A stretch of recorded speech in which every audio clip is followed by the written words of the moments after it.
In the era of technological advancement, the conventional workflow and operational system will not only bring your company go nowhere, but will also indirectly get you out from competitive market. Honorable judges, respective finalists, ladies and gentlemen, good afternoon. It's an honor for us miracle workers from Prasean University to stand up here in the stages to represent Indonesia as one of the finalists for Asia Pacific Supply Chain Management Challenge 2015. Well, let me introduce myself. My name is Felicia Putri, and here are my partners Ubaidillah Muhni and Johannes. In this very valuable occasion, we are going to show you our research and analysis towards the supply chain management in Indonesia with the theme, the integration of robotics in increasing the efficiency of warehousing system. Well, ladies and gentlemen, in merchandising and manufacturing industry, every company requires two elements. First is the warehouse to keep the inventory on, and while the second is the system to support the inventory management. Well, there are two types of warehousing system. First is the conventional warehouse, which requires lots of labor force, impacting in high salary costs, longer lead time, rigidity to market condition, and potential of human errors. While in opposite, there are robotics warehouse, which mostly relies on robotics machineries. Next. Well then, in this presentation, we are going to break down the fragments. First, I'll explain the Vision is Asia, our company, and the supply chain fact in Indonesia, continued by the real challenges, enterprise analysis, and end up with conclusion. Well, audience, do you still remember with the very simple law of supply and demand, especially for the supply for land? If you look up to this supply curve, especially for land, it's vertical, permanent, inelastic, meaning to say the quantity supplied for land is fixed, while the prices may vary.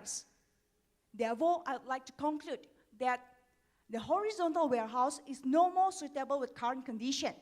We are running out of space, and that becomes the highest pressure for companies to improve their operations. While the second is the customers need their order faster. Because in this era of technology, the peoples are spoiled with technology. So each industries should pace up with this condition to face this phenomenon. Well, next, let us take a look deeper into Indonesian condition. According to the survey of Aberdeen Group for Indonesia, 2 out of 3 companies in Indonesia can't lower their warehouse costs in 2 consecutive years, while 56% of companies can shorten their order fulfillment times, meaning to say they cannot cut the process from order to delivery, resulting in dissatisfied customers. Well, then let us take a look to warehouse expansion plans over the next 5 years in Indonesia. 70% of the respondents or companies said that the automation of the process, the third chart, 70% put the automation of the process at the top priority of their corporation agenda. Therefore, this shows us that the warehouse automation is no more the innovative invention, but has transformed into necessity for each industries and companies.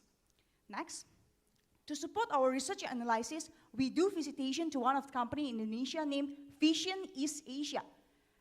Vision East Asia is located in Jababeka Industrial Park.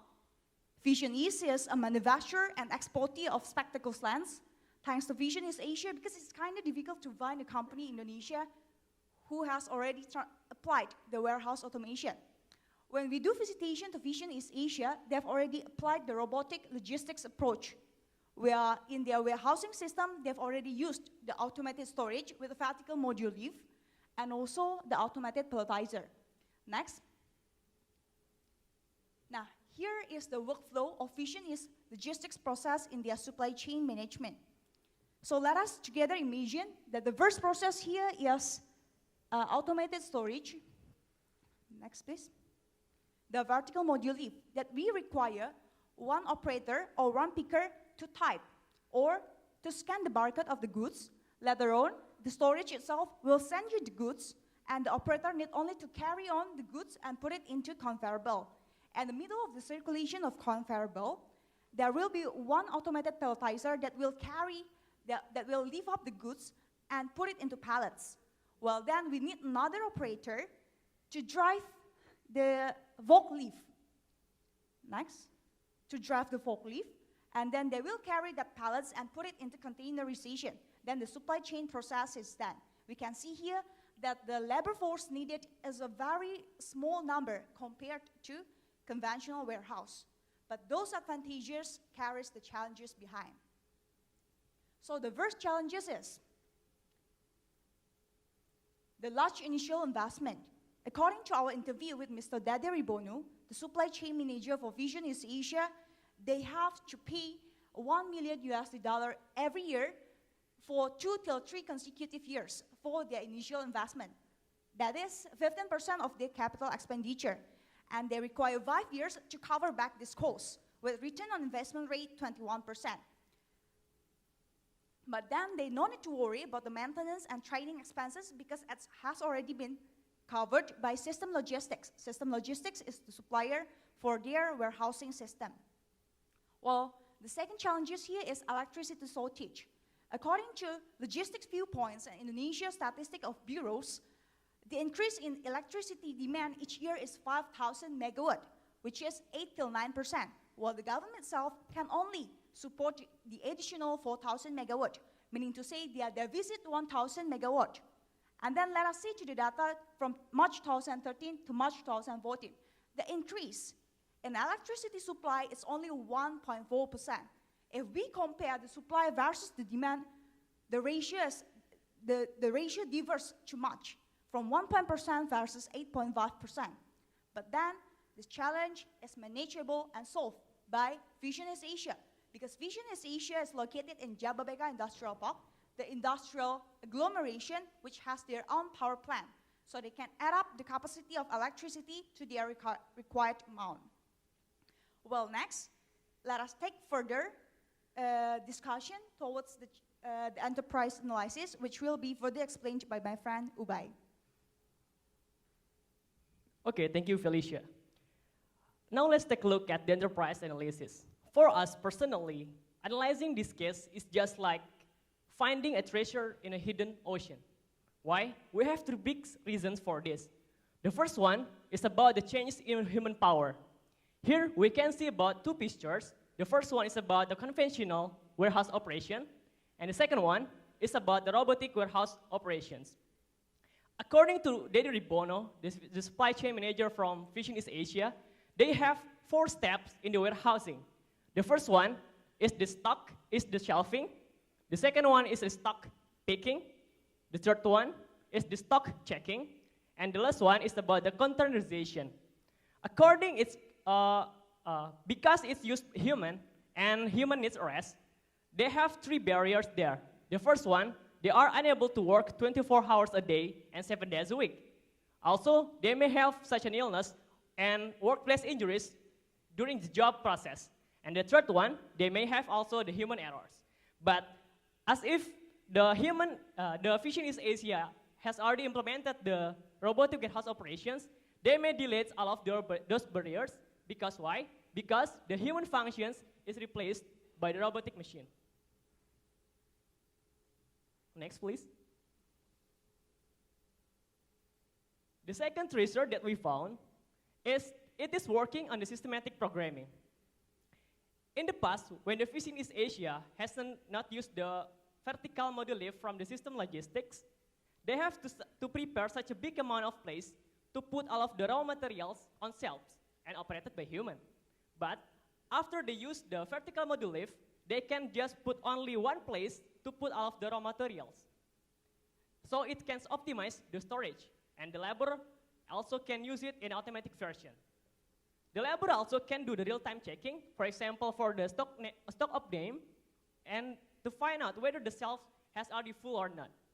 And whenever they have such an order from the customer, they can take it from the vertical model lift directly and send it to the customer just in time.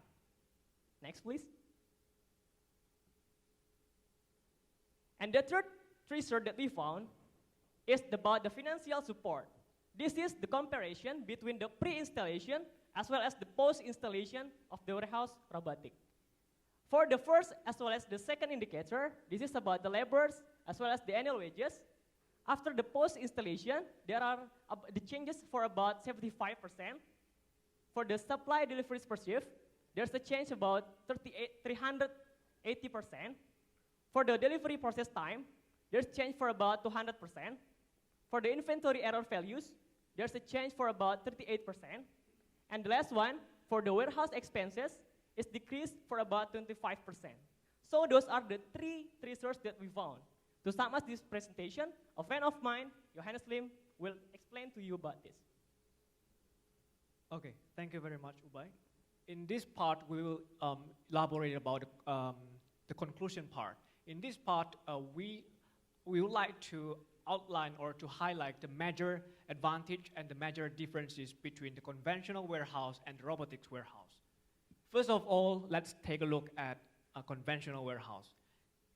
In this figure, according to the supply chain manager of Vision East Asia, we get the figure of 25 minutes. This is the time taken to process an order for a conventional warehouse. The detail as follows. For the shelving process, where the labor should load the goods into the shelf, it takes approximately 5 minutes. And for the second process is the order picking. It takes approximately 5 minutes again. And for the third one, after the goods has been picked and gathered in one place, it should be another labor to check whether the goods pick has been correct or not in terms of the size, the amount, and the type. And the last but not least, the containerization process and takes approximately 10 minutes. So if we make a conclusion from 25 minutes per labor, and in assumption that in one day is one labor has an 8-hour shift, then one labor can only take 20 orders per day. It is classified as inefficient. Fortunately, nowadays we have what's so-called the robotics warehouse, in which we only requires 5 minutes to fulfill one order. So in one day, in assumption that it is the same with the human shift, 8 hours per day, 8 hours per shift, then we can get a 96 order in one day. So the process difference is from here, the shelving process. The shelving process is different with what has been done in a conventional warehouse, because the shelving in the robotic warehouse is the vertical module lift, as what has been shared by my team member Ubaidillah before. And the second step is the robotic or automated process, in which loading and unloading process are done by this kind of robotic system, and also the stock of name, stock auditing, and also the alert when the minimum stock has reached, and also everything is done by this robotic process. And the next one will be the containerization, which will be done by a driver driving the forklift and load it into the dock. And next, please. And this is our summary and conclusion. So in this part, we would like to outline 4 summary from the robotics warehouse. The first one, the robotic warehouse is able to increase the receiving and shipping capabilities. It can increase the receiving capabilities since, as we know, as we have calculated before, it can take up to 96 orders per day, and therefore it can increase we can increase the order from the customers, and also if the receiving capabilities increase, it will be in line with the increasement of the shipping capabilities as well. And the second one is to reduce the cost on delivery routes. As what we have done the interview with the supply chain manager, he said that the most expensive or the highest cost in the delivery process is located in the warehouse process. And therefore, if we can make it more efficient in the warehouse by applying the robotics warehouse, then we can reduce the cost on the delivery routes. And the third one is to shorten delivery lead time. If we can make one process in only 5 minutes comparing to 25 minutes in the conventional warehouse, therefore we can shorten delivery lead time. And last but not least, flexible to the market condition.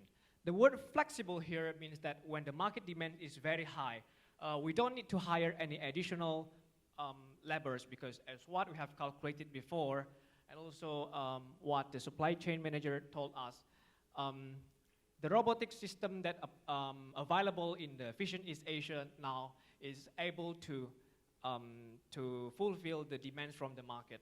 And on the other hand, when the market condition is lowering down or even in the lowest point, we don't need to lay off our labor as well, because we just need to stop the operation of half of the robot. For example, in Vision East, they have a 5 robotic system, and they just cut it off into 3 robotic system.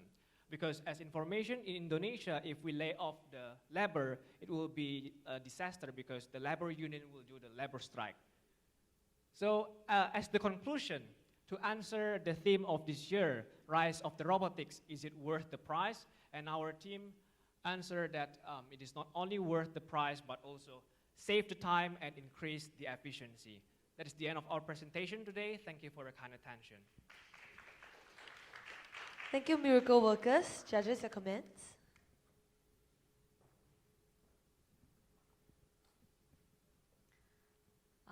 Thank you for the presentation. It was a very well presented slides, like very clear, very concise. So one concern that I have is that when you talk about the market, it's flexible to market condition, what kind of market are you talking about? Or is it only specific to vision care that is your case study in this case, or is it in terms of general market? Because every single market has their own special areas, they have their own parameters and different workflow. So when you talk about market, maybe you want to elaborate more on that. But overall, I guess it's good work. Yeah, I totally share what has just been said. The flow, the format, and you are very strong. There's a lot of determination, will, I can see. So there's no doubt. I would say you highlighted a lot of real drivers and in supply chain and in warehousing. So it was quite well done. Easy to, I would say, it would be easy to sell. What you show are always snapshots of existing operation. So you compare always manual against automation. So what you should incorporate as well is customers are always looking at projections, business plan, expansion plan, and as well, and to show maybe some other slide showing what the systems automation can do if you want to expand your operations in terms of space density, in terms of you talk about fluctuation of demand. How in 5 years, 10 years time, your operation or your systems can comply with this fluctuation? Just to illustrate, show some examples. But I think you cover almost everything, and it was very straightforward. So I like it. I think it's a good job. Thank you very much. Very good job. Thank you, Miracle Workers. And that marks the end of our Asia Pacific Supply Chain Management Challenge.